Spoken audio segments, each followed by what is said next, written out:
Hi అండి, welcome back to my channel Reddy Gayatri official. ఈరోజు నేను ఒక ఇన్ఫర్మేటివ్ వీడియో గురించి మీతో డిస్కస్ చేయాలనుకుంటున్నాను. అదేంటంటే యూట్యూబ్ ఎర్నింగ్స్ గురించి. యూట్యూబ్లో ఇప్పుడు వైటీ స్టూడియోలో మనం మన వ్యూస్, లైక్స్, వాచ్ టైం అన్నీ చూడొచ్చు. కానీ మన ఎర్నింగ్స్ అనేది మనకు ఎక్కడ కనిపించదు.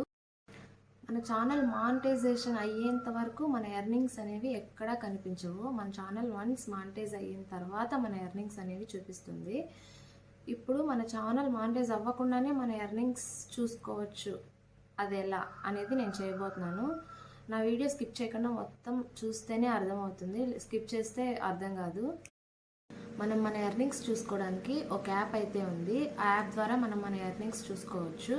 కొత్తగా యూట్యూబ్ స్టార్ట్ చేసే వాళ్ళైతే చాలా క్యూరియాసిటీతో ఉంటారు. ఎందుకంటే మనకి ఎన్ని వ్యూస్ వచ్చాయి, ఎన్ని లైక్స్ వచ్చాయి, మన ఎర్నింగ్స్ ఎంత ఉందో తెలుసుకోవాలి అని కొంచెం ఉంటుంది ఎట్లయినా. అలాంటి వాళ్ళకైతే ఈ వీడియో బాగా యూజ్ అవుతుంది. ఆ యాప్లో మన ఎర్నింగ్స్ చూసుకోవచ్చు. ఆ యాప్ ఏంటి అనేది నేను ఈ వీడియోలో చూపిస్తాను. ఆ యాప్ ఏంటంటే వైటీ టూల్. అంటే ఆ వైటీ టూల్ అనేది మనం ప్లేస్టోర్లోకి వెళ్ళి డౌన్లోడ్ చేసుకోవచ్చు. మన ప్లేస్టోర్లో అవైలబుల్గా ఉంటుంది.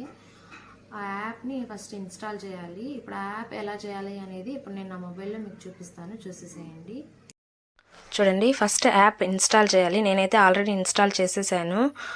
యాప్లోకి వెళ్ళి ఫస్ట్, తర్వాత మళ్ళీ మన యూట్యూబ్లోకి వెళ్ళాలి. యూట్యూబ్లోకి వెళ్ళి మన ఛానల్ దగ్గరికి వెళ్ళాలి. అక్కడ వ్యూ ఛానల్ ఉంది కదా, అక్కడ టచ్ చేసి మన ఛానల్లోకి వెళ్ళి మన ఛానల్ లింక్ని అయితే కాపీ చేయాలి. ఆ లింక్ని కాపీ చేసి మళ్ళీ వైటీ టూల్ యాప్లోకి వెళ్ళాలి. ఆ యాప్లోకి వెళ్ళి అక్కడ పైన చూపిస్తున్నట్లుగా యాప్ లింక్ని అక్కడ పేస్ట్ చేయాలి. అక్కడ పేస్ట్ చేసి వెంటనే పక్కన గో ఉంది కదా, ఆ గో టచ్ చేయాలి. చూడండి, మన డీటెయిల్స్ మొత్తం అక్కడ కనిపిస్తాయి.